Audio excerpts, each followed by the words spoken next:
Kita mau sambut hari yang baru, tahun yang baru dengan penuh sukacita, agar damai sejahtera Tuhan juga turun atas setiap kita.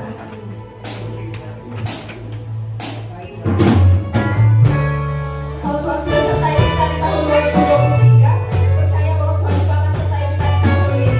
Disebabkan kemurahan Tuhan, karena kebaikan Tuhan yang tidak kenyang atas setiap hidup kita.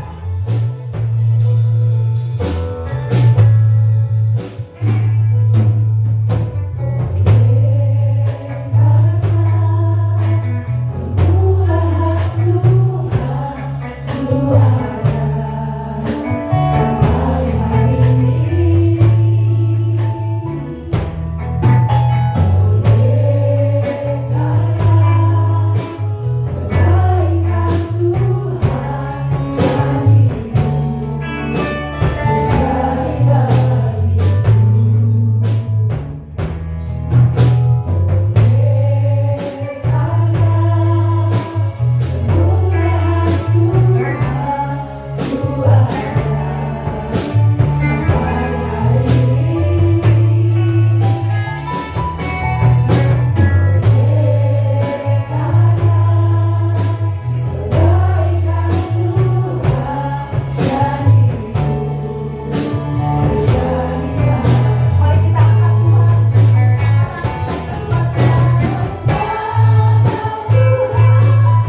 saudara yang di rumah, selamat tahun baru. Ya, selamat memasuki tahun yang baru. Tuhan beserta dengan saudara semuanya. Amin. Puji Tuhan, saudara. Meskipun sudah terlambat, mungkin saya baru datang baru kemarin, saudara. Tapi tidak ada salahnya kalau saya mengucapkan selamat hari Natal juga ya. Natal tahun 2023. Tuhan sudah memberkati saudara dengan luar biasa. Ya, oke, saudara, kita akan membuka Alkitab kita seperti yang diminta oleh gembala saudara untuk saya bawakan tema pada saat ini, yaitu Zefania pasal yang ketiga ayat yang ke-17 ya. Zefania pasal yang ketiga ayat yang ke-17. Mari kita baca bersama-sama. 1, 2, 3. Tuhan Allahmu ada di antaramu sebagai pahlawan yang memberi kemenangan. Ia bergirang karena engkau dengan sukacita. Ia memperbarui engkau dalam kasih-Nya. Ia bersorak-sorak karena engkau dalam sorak-sorai. Nah, saudara, seperti yang dicanangkan oleh Bapak Saudara pada tahun 23 sampai memasuki tahun baru, tema yang diambil yaitu diperbarui dalam kasih-Nya. Renew in His love. Ya, ya, memang Tuhan mengasihi saudara. Ya, janji Tuhan itu, Dia karena kasih-Nya, Dia itu menyertai saudara sekalian.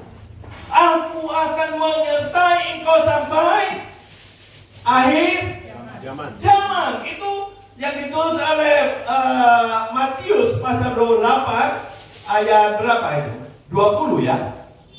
Jadi Tuhan akan menyertai saudara. Jadi tidak ada alasan bagi saudara untuk merasa takut melewati tahun yang baru ini, karena Tuhan beserta dengan saudara sekalian. Tuhan beserta juga dengan saya. Untuk apa saya takut? Ya, bahkan firman Tuhan mengatakan Tuhan tidak akan membiarkan engkau, Tuhan tidak akan meninggalkan engkau. Itu janji Tuhan. Dia akan menolong engkau. Apa yang perlu saudara takutkan? Kalau Tuhan saudara sudah memberikan jaminan pada saudara untuk melewati tahun yang baru ini, meskipun menurut ramalan manusia tahun ini bukan tahun yang lebih baik, lebih buruk, tapi kita sebagai anak-anak Tuhan, kita harus percaya akan janjinya Tuhan. Dia tidak pernah menipu. Dia tidak pernah berdusta kepada anak-anaknya. Dia mengasihi saudara.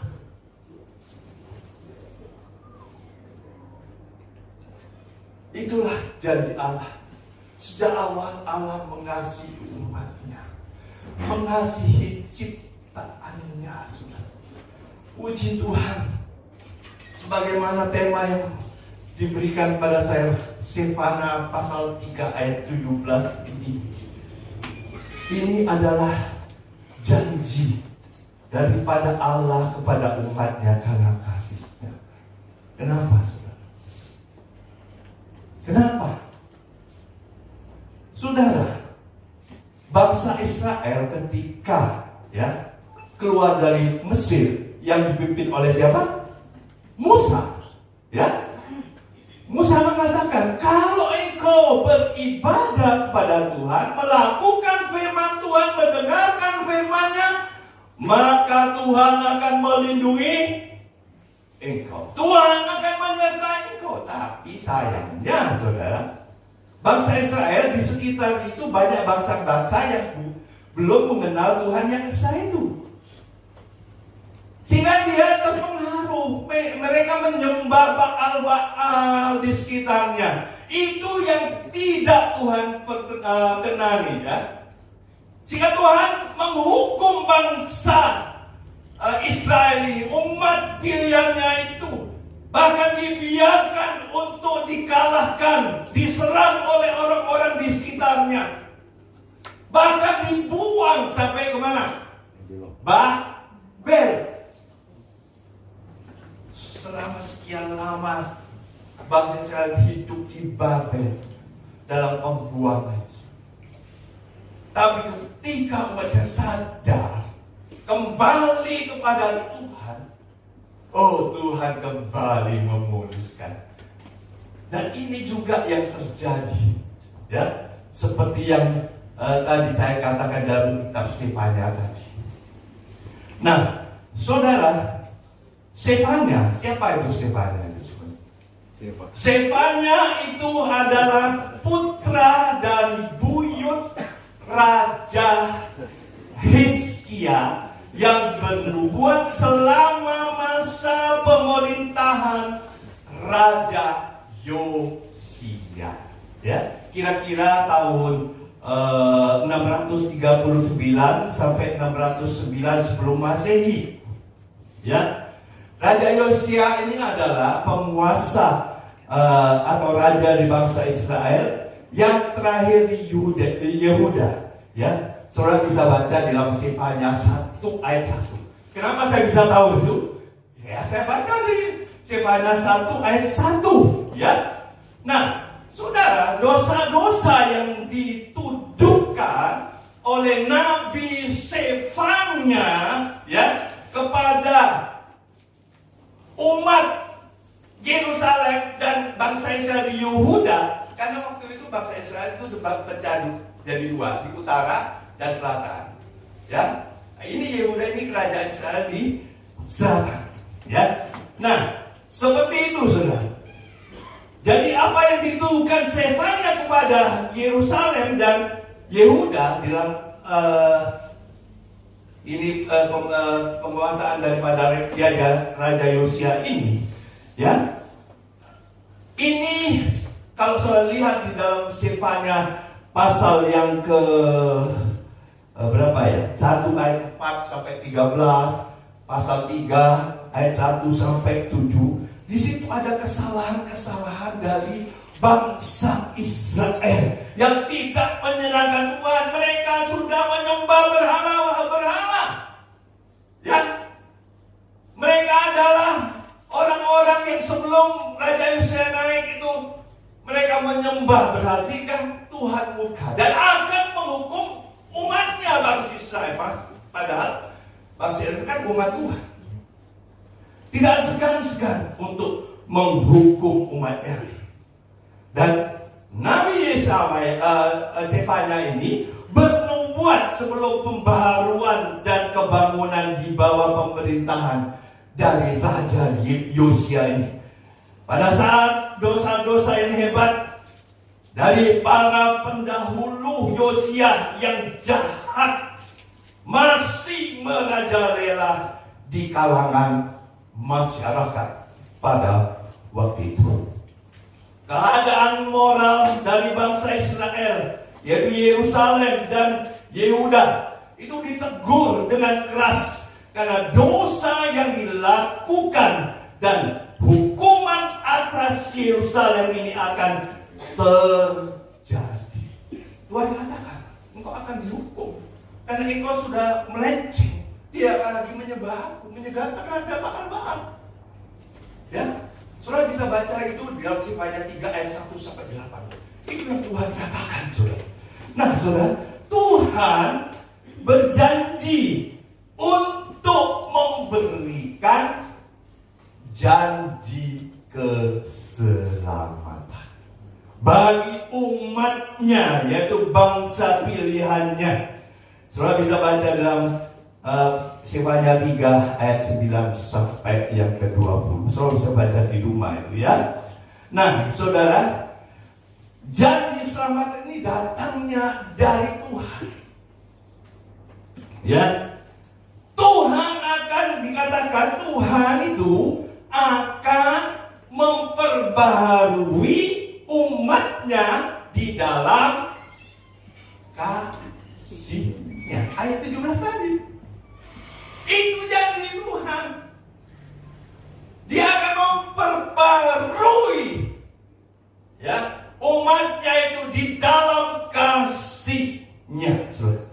Saudara tahu?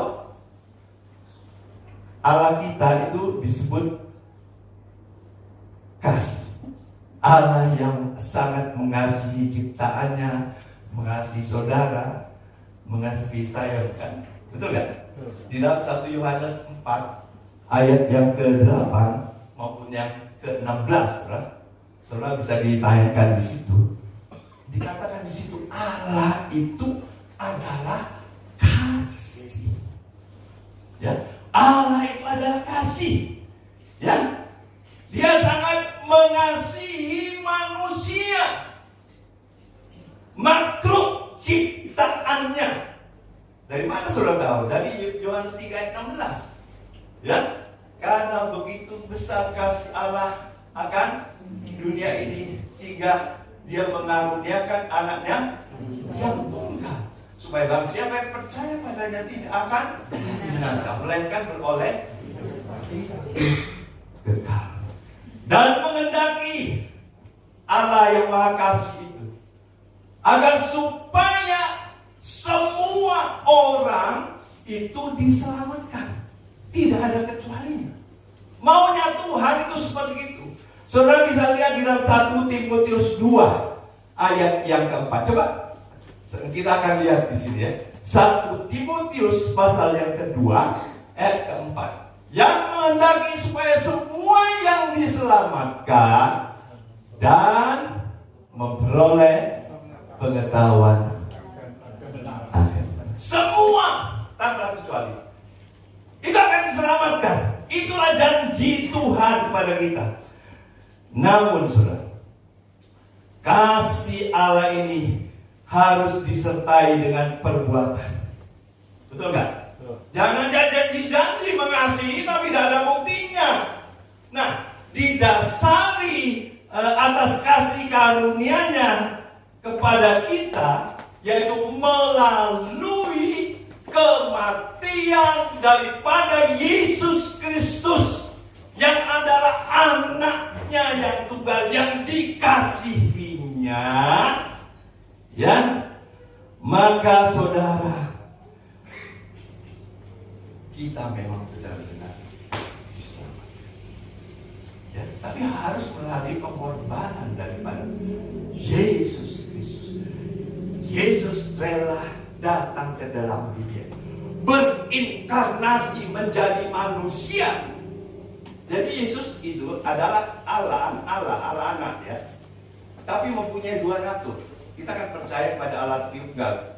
Ya, mungkin di GBS ada juga hamba Tuhan yang sempat dipecat karena tidak percaya pada Allah Tritunggal, saudara. Ya, mungkin saudara tahu. Kita percaya pada Allah Tritunggal, yaitu Allah Bapa, Allah Anak, dan Allah Roh Kudus. Tiga pribadi dalam satu hakikat, satu substansi. Allah itu satu, tapi mempunyai tiga pribadi. Ya, mungkin saudara perlu belajar lebih dalam lagi. Mungkin bagi saudara yang sekolah di teologi itu akan dijelaskan lebih jelas lagi. Ya, jadi itulah kasih, pernyataan dari kasih Allah kepada kita, saudara. Pada saat pertama kali manusia itu jatuh ke dalam dosa, pada waktu itu juga Allah menyatakan keadilannya. Ya, dengan apa, saudara? Dengan menghukum manusia atas dosa yang diperbuatnya. Kan? Adam dan Hawa kan melanggar firman Tuhan, betul gak? Ya, dan Allah konsekuen. Karena dia bersalah harus dihukum. Ya, apa hukumannya? Saudara bisa lihat di dalam Kejadian pasal 3 ayat 16 sampai yang 19.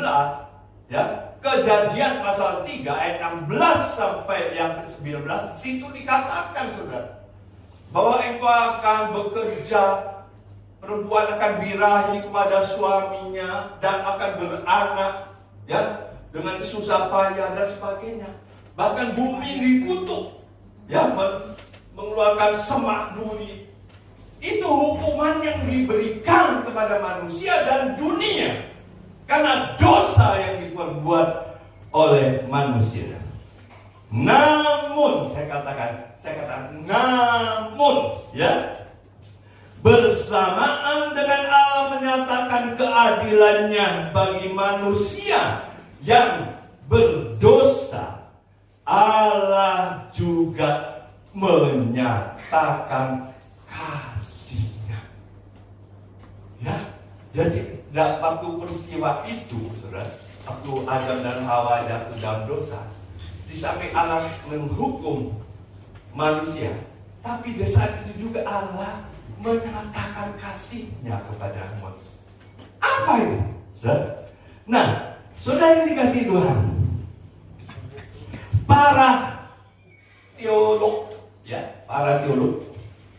memberi istilah pernyataan daripada kasih Allah ini dengan istilah, kalau saudara yang bisa punya Google, ya, boleh saudara di googling, disebut proto-evangelium. Evangelium itu kan evangelis, penginjil kan, ya. Nah, ini istilahnya disebut kasih Allah yang mula-mula ini proto-evangelium, ya. Nah, saudara, atau Injil yang mula-mula, yaitu janji Allah, permulaan keselamatan oleh Allah bagi manusia yang berdosa, bagi dunia, sebelum pemberian hukuman kepada manusia itu dijatuhkan. Ayat ini sangat terkenal, kalau saudara lihat banyak teolog yang mengutip ayat, yaitu Kejadian 3 ayat yang 15. Coba ditayangkan supaya saudara bisa mengetahui hal ini. Aku akan mengadakan permusuhan antara engkau dan perempuan ini, antara keturunanmu dan keturunannya. Keturunannya akan meremukkan kepalamu, dan engkau akan meremukkan tumiknya. Itu janji Allah yang mula-mula. Injil yang mula-mula, kabar baik bagi manusia. Ya, sebelum hukuman itu dijatuhkan, Allah menyatakan ini. Dia akan mengirim seseorang, ya, untuk memulihkan hubungan Allah dengan manusia. Ketika manusia berdosa, hubungan Allah dan manusia kan terputus, betul kan? Dan Allah berjanji, Allah akan memberikan, ya, seseorang untuk memulihkan, memperdamaikan engkau dengan Allah. Ini adalah proklamasi anugerah Allah. Dan nubuatan ini, yaitu kelahiran dari Tuhan Yesus ini, yang disebut sebagai Sang Juru Selamat dunia, ya. Kemudian mulai saat itu para nabi-nabinya tidak henti-hentinya mendengung-dengungkan nubuatan mesianis ini. Misalnya Nabi Yesaya, ya, Yesaya 7 ayat 14, ya, disertakan Allah akan mengirimkan, ya, seorang, ya, yang lahir dari anak darah. Ya, ini nubuatan kelahiran Yesus. Kemudian Yesaya 9 ayat 5, bahwa Allah menjanjikan akan ada seorang perempuan yang akan melahirkan, yang disebut Bapak yang kekal, penasihat yang ajaib. Itu tentang Yesus. Begitu juga kelahiran Yesus di Mika pasal 5 ayat 1. Itu nabi-nabi yang mendengung-dengungkan. Bahkan, saudara, Matius itu mengutip, ya, kitab Nabi Yesaya pasal 7 ayat 14 itu. Di dalam kitabnya tentang kelahiran Mesias ini, yang di dalam Matius pasal 1, ya, Matius pasal 1 ayat yang ke-22. Di sini Matius menegaskan kembali, ya, Dikatakan hal itu terjadi supaya genaplah yang difirmankan Tuhan oleh Nabi. Nabi yang dimaksud ini adalah Nabi Yesaya. Dari pasal 7 ayat yang ke-14. Dan inilah wujud nyata dari kasih Allah kepada umatnya, dengan mengaruniakan anaknya yang tunggal, yaitu Yesus, supaya umatnya bisa diselamatkan dan beroleh hidup yang kekal. Saudara, tadi saya katakan judul atau tema dari firman Tuhan yang akan saya bawakan itu apa? Diperbarui dalam kasih. Dalam kasih. Dengan kedatangan Yesus, ya, ke dalam dunia ini, tentang mempunyai suatu tujuan, betul nggak? Tidak tiba-tiba Yesus datang dalam dunia tanpa tujuan dari Allah.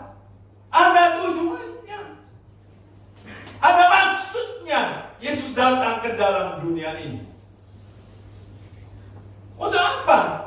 Untuk menebus dosa manusia, menebus manusia yang sudah berdosa itu, dan Dia akan memulihkan, akan memperbarui hubungan antara manusia berdosa dengan Allah Bapa.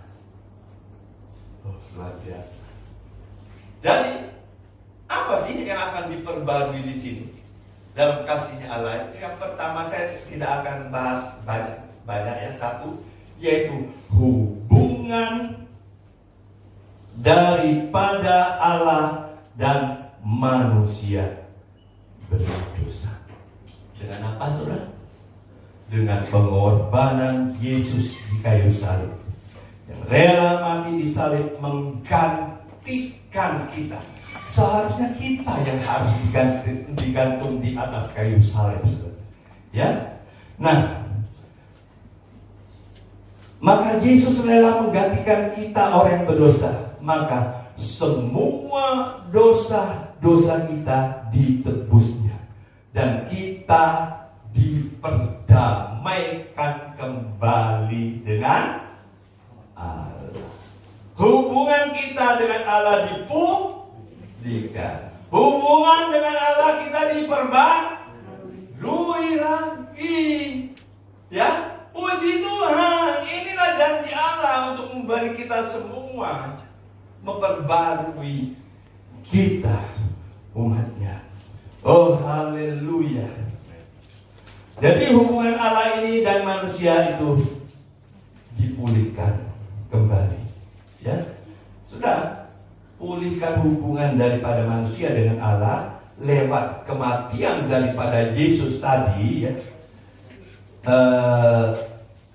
Dengan rela mati di atas kayu salib itu harus kita syukuri. Kenapa kita harus mensyukuri itu? Ya, karena itu kita sebagai umat Tuhan diminta, ya, untuk tidak menyia-nyiakan, ya, pengorbanan Yesus di atas kayu salib itu, dan tidak menyakiti hati Allah yang Maha Kasih, dan tidak dengan apa, saudara? Tidak berbuat dosa lagi. Saudara mau? Saudara mau? Amin. Jangan sia-siakan, saudara. Ini kasih Allah kepada kita. Sambut. Ya. Nah, salib itu melambangkan hubungan kita dengan Allah. Hubungan yang vertikal, ya. Hubungan kita manusia berdosa dengan Allah. Ya, horizontal. Hubungan antara sesama manusia. Lambang salib inilah yang Tuhan Yesus ingin pulihkan, yang Tuhan Yesus ingin perbarui dalam kehidupan anak-anaknya, dalam kehidupan umatnya yang dikasihinya. Dan Tuhan Yesus ingin mengembalikan hubungan kasih yang sudah rusak atau kasih yang sudah hilang, ya. Akibat dosa yang telah diperbuat oleh manusia. Sebelum kedatangan Kristus untuk menghadap Tuhan, itu tidaklah mudah, sulit untuk menghadap Tuhan. Ya, kenapa, saudara? Begini, saudara. Untuk mendengarkan suara Tuhan aja bisa menyebabkan kematian. Ya, seperti yang dituliskan dalam kitab Ulangan, saudara. Ya, nah, saudara, apabila kalau sampai melihat Allah secara muka dengan langsung, ya, maka itu orang itu akan mati. Ya, akan mati, saudara. Ini adalah suatu konsekuensi akibat kejatuhan dari manusia ke dalam dosa. Tapi, saya katakan tapi, meskipun demikian, Allah tidak ingin hubungannya, ya, dengan manusia itu terputus total. Ya, maka ada perantara yang diutus oleh Tuhan, yaitu siapa, saudara? Para nabi, ya, para nabi yang Dia pilih sendiri untuk menyampaikan isi hatinya Allah kepada manusia. Coba saudara perhatikan bagaimana firman Tuhan kepada Musa ketika dia hendak menurunkan 10 hukum di Gunung Sinai. Ya, saudara bisa baca di rumah Keluaran 19 ayat 19 sampai 20. Ya, di situ diceritakan tentang ini. Tuhan menegaskan bahwa bangsa Israel tidak diperbolehkan menaiki Gunung Sinai melewati pembatas. Ya, itu ditulis dalam Keluaran 19 ayat 21. Ada pembatasnya. Jangan coba melewati batas itu. Begitu melewati batas itu akan mati orang. Ya, Tuhan meminta agar gunung itu harus diberi pembatas dan dijadikan sebagai tempat yang kudus. Ya, Keluaran 19 ayat 23. Dan hanya Musa dan juga hanya Harun saja yang diperbolehkan untuk bertemu dengan Tuhan. Kalau pada zaman dahulu, para imam besar pun itu cukup memegang peranan yang penting sebagai pengantara antara Bapa, ya, Tuhan dengan manusia berdosa. Tiap tahun iman agung ini akan mempersembahkan korban penebus dosa, dan dia akan mempersembahkan masuk ke dalam ruang yang maha kudus, supaya ya, karena bilang kalau dia imam tadi itu tidak kudus, Tuhan juga bisa hukum. Makanya ketika imam tadi, imam besar agung ini akan masuk ke dalam ruang yang maha kudus di bait suci, bait Allah atau tabernakel, kakinya itu diikat, saudara. Dia masuk sana mempersembahkan korban penebus dosa. Takut-takut kalau dia punya salah, mati di dalam, sehingga bisa dikerek. Kan tidak boleh orang masuk situ. Ya, harus dikerek. Itu begitu hukumnya, saudara. Nah, Tuhan Yesus, ya, ingin memulihkan hubungan antara manusia berdosa dengan umatnya. Besarnya kasih Allah kemudian membuat Allah rela mengorbankan Kristus demi sebuah misi keselamatan umat manusia. Dan karya penebusan Kristus lewat kematiannya di atas kayu salib itu bisa memulihkan hubungan antara Allah dengan manusia yang berdosa. Amin. Amin. Amin. Itulah janji Allah kepada manusia. Jadi sekarang Yesus itu menjadi pengantara kita antara Allah dan manusia. Ya, di dalam 1 Timotius 2 ayat 5 saudara bisa baca itu. Juga Ibrani pasal yang ke-9 ayat 15 juga dikatakan Yesus adalah pengantara kita. Pengantara antara kita dengan Allah yang kudus. Ya. Dan yang kedua, yang terakhir, apa yang harus diperbarui? Yang harus diperbarui adalah karakter kita.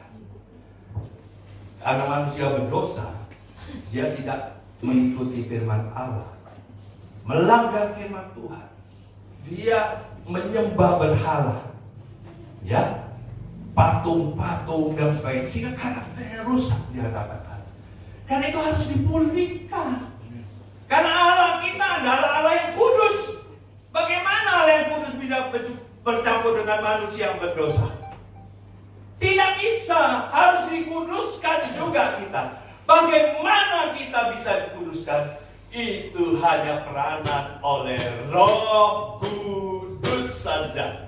Roh Kudus yang melakukan itu, ya. Roh Kudus akan mengerjakan pembaruan seperti yang dinyatakan oleh Rasul Paulus dalam Titus pasal 3 ayat 15. Coba ditayangkan supaya saudara bisa melihat ini. Tidak lama lagi ya, sebentar lagi. Salam dari semua orang yang bersama aku di sini, dan sampaikanlah salamku kepada mereka yang mengasihi kami di dalam iman kasih. Ini berapa ini? Kok Titus pasal 3 ayat 5. Betul sudah? Ayat 5. Titus 3. Ya. Nah, pada waktu itu dia telah menyelamatkan kita bukan karena perbuatan baik yang telah kita lakukan, tetapi karena rahmat-Nya oleh permandian kelahiran kembali dan oleh pembaruan yang dikerjakan oleh Roh Kudus, ya, yang bisa membimbing kita untuk merubah karakter kita supaya karakter kita makin serupa dengan Kristus. Ya. Nah, untuk mengalami pembaruan karakter kita agar makin bisa serupa dengan Kristus, hidup kita ini, ya, harus mempraktekkan firman Tuhan. Ya, harus mempraktekkan firman Tuhan. Namun saudara, mempraktekkan firman Tuhan ini tidak semudah seperti membalikkan telapak tangan. Tidak, saudara. Tetapi saudara, kedagingan kita ini selalu bertentangan dengan keinginan roh. Betul nggak? Itu musuh kedagingan kita, ya. Makanya perlu Roh Kudus untuk membimbing kita, ya. Jadi dibutuhkan perjuangan bagi kita untuk hidup sesuai dengan firman Tuhan, ya. Tetapi saudara, kita sangat bersyukur karena kita dikaruniai atau diberi Roh Kudus, ya. Tuhan sudah menjanjikan kepada kita kan, akan memberikan seorang penolong kepada kita. Dia akan naik ke surga dan dia akan mengirimkan Roh Kudus, ya, untuk membimbing kita. Roh Kudus ada di dalam hati saudara. Ingat ya, orang yang sudah percaya Yesus, Roh Kudus tinggal di dalam hati saudara. Dia akan mengikatkan saudara ketika saudara akan melakukan perbuatan yang bertentangan dengan firman Tuhan. Roh Kudus sudah bicara. Jangan, ini tidak sesuai dengan firman Tuhan. Karena itulah fungsi Roh Kudus sebagai penolong. Ya. Nah, saudara, salah satu dari peran Roh Kudus adalah menolong kita untuk mengalahkan segala kedagingan. Ya. Roma 8 ayat 13. Oleh karena itu, saudara, marilah kita semua merenungkan apakah karakter kita semua, saudara dan saya, sudah semakin serupa dengan Kristus. Masing-masing saudara bisa menjawab. Ya. Dan saudara, firman Tuhan mengatakan, berilah diri kita dipimpin oleh Roh Kudus. Galatia 5 ayat 18, ya. Dan mintalah pertolongan dari Roh Kudus. Dan saudara katakan, ya Roh Kudus, tolonglah aku untuk hidup sesuai dengan kebenaran firman-Mu. Nah, saat Roh Allah bekerja di dalam diri kita, maka kita pun akan semakin serupa menjadi seperti Yesus. Yesus. Amin. Tuhan Yesus memberkati saudara. Ada sebagaimana ku ada, berdiri menghadap kasamu Bapa, semua karena anugerah-Mu yang telah selamatkanku. Ku hidup dalam segala kelimpahan, layak untuk melayani Tuhan. Semua karena anugerah-Mu tercurah bagiku. Besar kasih Allah yang berdiri, sehingga bintangnya anaknya yang bukan, semuanya yang percaya tidak biasa, melainkan hidup yang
Saudara merasa terberkati lewat ibadah pada malam hari ini? Amin. Tiba saatnya kita akan akhiri ibadah pada malam hari ini. Sehingga jemaat untuk bangkit berdiri.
tahun 2024 pada hari ini diawali dengan ibadah tahun baru. Kami percaya Tuhan, penyertaan Tuhan sepanjang tahun ini, mulai hari ini. Kami tahu perlindungan Tuhan akan selalu beserta dengan umat-umat-Mu. Kami percaya Tuhan Yesus bahwa Tuhan memegang masa depan kami. Kami percaya kami tidak perlu takut lagi, karena Tuhan akan selalu memberikan kemenangan dalam kehidupan kami. Kalau tahun ini adalah tahun kemenangan buat umat GBS Kalvari, kami percaya Tuhan Yesus, Tuhan akan memberikan janji-janji-Mu dalam kehidupan kami. Terima kasih Bapak, terima kasih untuk persekutuan yang indah pada awal tahun ini Tuhan Yesus. Berkati hamba-Mu yang sudah menyampaikan firman-Mu, Pendeta Chandra Wahono, dengan berkat Tuhan yang berlimpah-limpah, kesehatan, kekuatan dari Tuhan. Engkau akan urapi hamba-Mu dimanapun hamba-Mu melayani Tuhan Yesus. Berkati keluarganya, anak-anaknya Tuhan Yesus, dan juga semua pekerjaan yang dilakukan Tuhan akan buat berhasil. Sehingga ketika keluarga ini melayani Tuhan dimanapun mereka berada, di dalam gereja, di tempat-tempat pekerjaan mereka, Tuhan banyak jiwa boleh dimenangkan untuk Tuhan Yesus. Terima kasih Bapak untuk kami semua yang hadir pada hari ini Bapak. Kami percaya Tuhan Yesus, kami yang sakit sudah disembuhkan di dalam nama Yesus Kristus.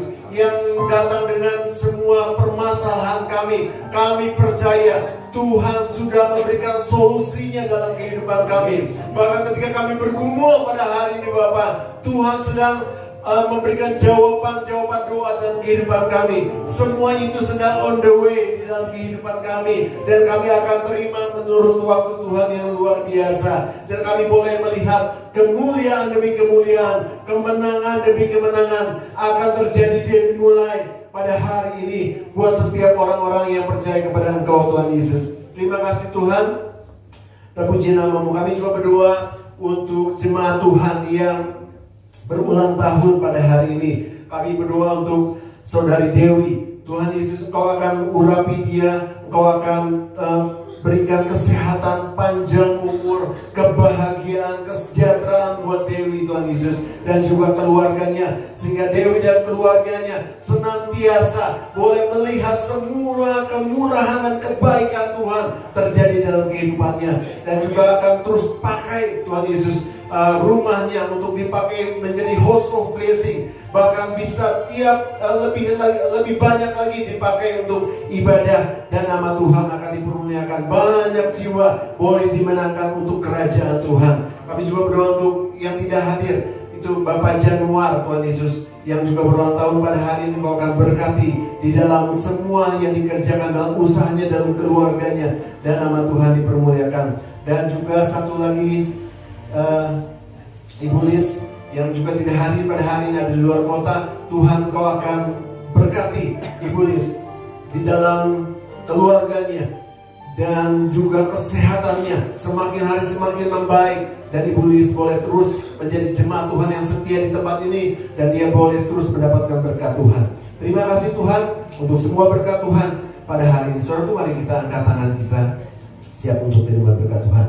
Diberkatilah keluargamu, diberkatilah kesehatanmu, diberkatilah pekerjaan dan hasil kerjamu, dan diberkatilah orang yang mengandalkan Tuhan, yang menaruh harapannya kepada Tuhan. Sekarang saudara, terimalah berkat dari surga, berkat dari Allah Bapa, Allah Putra, dan Allah Roh Kudus, memberkati kehidupan nikahmu, pekerjaanmu, studimu, kesehatanmu, mulai hari ini sampai Tuhan Yesus datang kali yang kedua. Yang percaya dan sudah terima berkat Tuhan, sama-sama katakan amin. Selamat tahun baru, Tuhan Yesus memberkati.